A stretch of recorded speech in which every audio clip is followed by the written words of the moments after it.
Welcome to this explainer. Today we're embarking on a really fascinating investigative journey. We are going to explore how a text, specifically the Quran, actually systematically explains itself, step by step. You know, for the longest time, readers have approached ancient texts carrying a whole lot of outside baggage. We bring our own histories, our own definitions, our own assumptions. But what happens when we just drop all that baggage? What happens when we let the words on the page define their own meaning? Well, let's dive right in and map out the undeniable patterns and precise vocabulary that reveal themselves when we simply pay close attention. So we're going to start with a pretty profound mystery, one that's presented directly by the text itself. If you read through the chapters, you really can't help but notice an undeniable pattern. Almost every single time the children of Israel are mentioned, they are inextricably linked with some very specific words. Words like remember, be grateful, guidance, and reminder. Now, we have to stop and ask, why this constant pairing? I mean, we could easily guess, right? We could bring in our own historical assumptions, but if the text is going out of its way to present a pattern, we need to let the text explain it. We have to follow the verses one by one. And we see this shift happen very clearly right at the beginning of Surah Al-Baqarah. Just before this verse, the text is speaking super generally, saying things like, "Whoever follows my guidance, there will be no fear concerning them." But then suddenly, the camera pans, the focus narrows down, and it commands a very specific group. "O children of Israel, remember my favor which I have bestowed upon you." We really need to pause here, because they aren't just being told to remember generally. They're being asked to remember a very specific favor. Which naturally brings us to the most obvious question.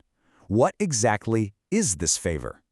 And honestly, this is exactly where human nature kicks in, and where readers so often stumble. Instead of waiting for the text to give us the answer, we jump straight to conclusions. We base it on our own definitions of a favor, like wealth, or land, or safety. But think about it. If the book is asking them to remember this favor, it absolutely must have documented what it is somewhere inside the text itself. And brilliantly, it does exactly that.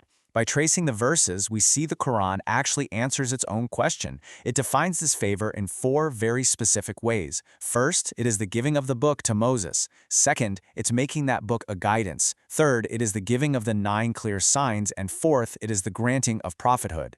You see what happened there? The text opened up a mystery, and then it provided the exact, specific bullet points to solve it. So this reveals our first major breakthrough on this journey. The rule here is simple, yet it's incredibly difficult for us as humans to actually follow. The rule is, we do not guess the meaning. We let the Quran unfold the details for us. It's an entirely self-referencing system. But to see it, it requires the reader to be an active, patient observer, rather than someone who just hastily interprets based on their own gut feeling. And the text immediately builds right on top of this. Right after the command to remember the favor, the very same verse presents a brand new command. "And fulfill my covenant, I will fulfill your covenant." So first it was a favor we had to define, and now it is a covenant, an agreement, a binding promise. And once again, applying our new methodology forces the question, what exactly is the covenant? Just like we did with the favor, we have to consciously resist the urge to pull from outside sources or historical footnotes. Instead, we have to search the text to see exactly where it breaks down the specific terms of this contract. And the text does not disappoint. It progressively reconstructs the entire covenant for us. If we look over at verses from Surah Al-Araf and Surah Al-Isra, we find the exact terms laid out, almost like a legal document. Step 1, did I not enjoin upon you, O children of Adam, that you not worship Satan? Step 2, do not take other than me as a guardian. Step 3, do not make with Allah another deity. This just brilliantly illustrates our point. The text is piecing the covenant together for us, step by step, scene by scene. It is literally defining its own legal terms. From there, the text continues its address to them with another really profound instruction. "And believe in what I have sent down, confirming that which is with you." So they are being asked to believe in a new revelation. But notice how this new revelation is described with a very deliberate word. It is confirming what they already possess. So we have to ask, what does confirming actually mean in this specific context? Well, the Quran defines it for us in another verse altogether, stating it is a confirmation of what was before it and a detailed explanation of the book. Look closely at that. Notice how the text explicitly links the act of confirming with providing a detailed explanation. This is huge. It proves that this very process we are witnessing right now, versus explaining other verses, is the confirmation itself. The methodology we are discovering is the very nature of the text. And this incredible realization leads us directly into a crucial warning within the text. The verse continues, and do not mix the truth with falsehood. Now, we aren't going to stop here to philosophically define truth and falsehood in the abstract. Instead, think about how this poses a deeply practical question for the reader. How does a person actually, functionally, mix truth with falsehood while they are reading a text? How does that happen in real time? Well, this is exactly how we accidentally mix truth with falsehood. On the one hand, we have our preconceived notions. We come to the texts carrying ready-made meanings, external histories, and outside definitions. On the other hand, we have the Quran's lens, which is letting the verses explain themselves.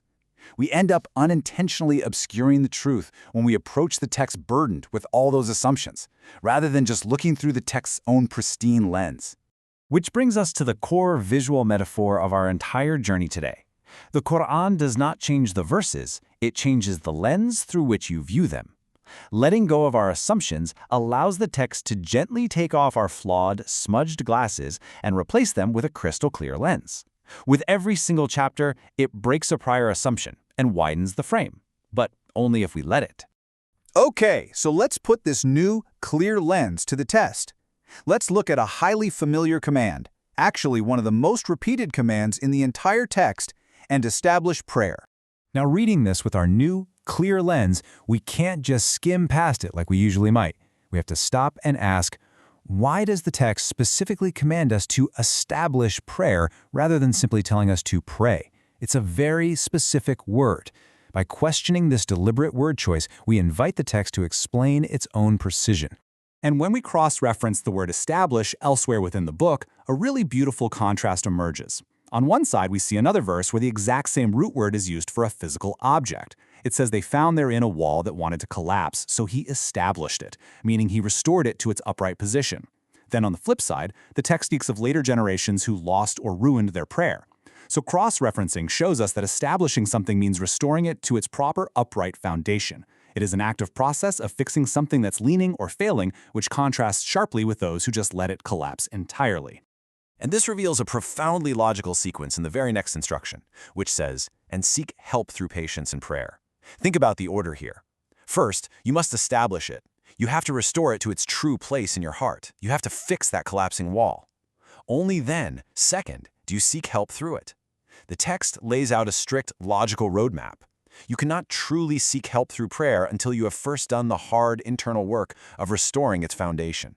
You can't lean on a collapsing wall, right? So, following this sequence of spiritual restoration, we finally arrive at a recurring theme that describes the ultimate destination for the believer. The text says, "They are those who are certain that they will meet their Lord." But here is where our methodology truly pays off. If you look across the entirety of the book, you see this exact same concept of the meeting repeated over and over again, but with slight, very deliberate variations. Sometimes it's meeting their Lord. Sometimes it's phrased as do not expect our meeting, or the meeting with Allah, or the meeting with their Lord. And this forces a massive, fundamental question for the focused learner. Why does the text present all these variations of the exact same scene? I mean, we know by now, without a shadow of a doubt, that a text this incredibly precise does not use different words just for the sake of being redundant. There is zero filler here, so why the variations? Why not just use the exact same phrase every time? The answer is beautifully simple once you see it. The text is not changing the meaning, it is enlarging the picture. Each slight variation adds a completely new dimension and emotional weight to the concept. It's building a fuller, three-dimensional picture of that eventual meeting. It's like it's painting the exact same masterpiece, but letting you view it from a slightly different, wider angle each time. Which brings us to the grand conclusion of our investigative journey today, section, the ultimate methodology, widening the angle of vision. You see, Quranic repetition is not simply the repeating of words. When the text revisits a scene, it is purposefully widening the reader's camera angle. It systematically pulls the camera back, or it shifts it just slightly to the side, allowing us to see details, nuances, and depths that we completely missed the first time around. The repetition itself is an invitation to look closer. So I want to leave you with this final, provocative thought to carry into your own reading. If every single repetition is actually an expansion of our lens, if every word explains another word, how much of this book are we still reading with our eyes closed? How many widened angles and deeper meanings are just waiting for you to simply adjust your lens and let the text speak for itself? Thank you so much for joining me on this explainer. Until next time, keep your lens clear and keep seeking out those connections.